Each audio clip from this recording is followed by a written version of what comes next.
ត្រៀនស្ងប់ស្ងាត់រហ័សទឹកធ្ងោតាមលបឿនទឹកហូរនារដូវប្រាំង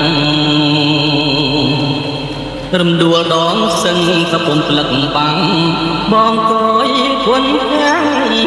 លឹងលេងស្មារតី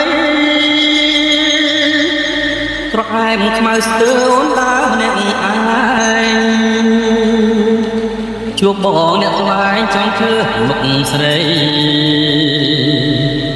បងទូមមកប្រាំងផ្លែណាជ័យជ័យ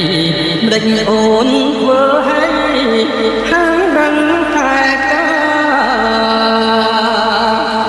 រំដួលដល់ស្ទឹងប្រលឹងសៀមរៀបបងទូមបារភាពមុនលោកមេបាទូមបែរំដួលមកវៀនកាមាដងក្រងវាសនាលោកនេះកិនតាយ